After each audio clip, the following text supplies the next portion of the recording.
I have never met a man so ignorant that I couldn't learn something from him. I do not feel obliged to believe that the same God who has endowed us with sense, reason, and intellect has intended us to forego their use. You cannot teach a man anything.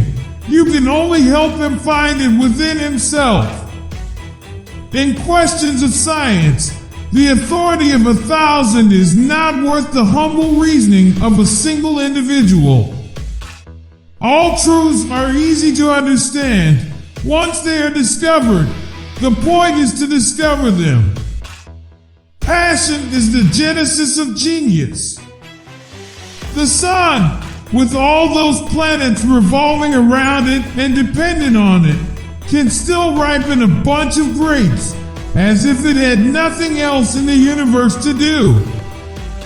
It is a beautiful and delightful sight to behold the body of the moon. Wine is sunlight held together by water. There are those who reason well, but they are greatly outnumbered by those who reason badly. Measure what can be measured, and make measurable what cannot be measured. Mathematics is the language in which God has written the universe.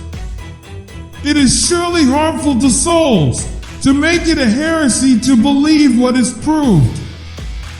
By denying scientific principles, one may maintain any paradox.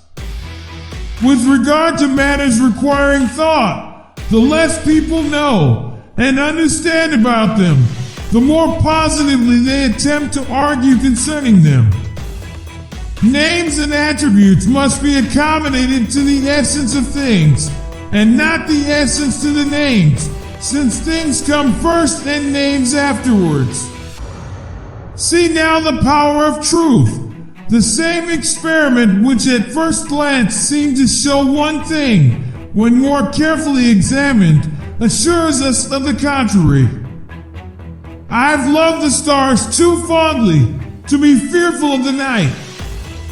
In the sciences, the authority of thousands of opinions is not worth as much as one tiny spark of reason in an individual man. The Bible shows the way to go to heaven, not the way the heavens go. They seem to forget that the increase of known truths stimulates the investigation, establishment, and growth of the arts, not their diminution or destruction. Measure what is measurable, and make measurable what is not so.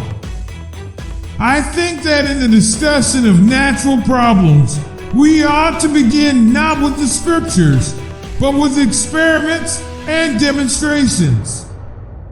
Nature is relentless and unchangeable, and it is indifferent as to whether its hidden reasons and actions are understandable to man or not. The Milky Way is nothing else but a mass of innumerable stars planted together in clusters. The nature of the human mind is such that, unless it is stimulated by images of things, acting upon it from without, all remembrance of them passes easily away. Where the senses fail us, reason must step in. He who looks the higher is the more highly distinguished, and turning over the great book of nature is the way to elevate one's gaze. Facts which at first seem improbable will, even on scant explanation, drop the cloak which has hidden them and stand forth in naked and simple beauty. We must say that there are as many squares as there are numbers. I give infinite thanks to God, who has been pleased to make me the first observer of marvelous things.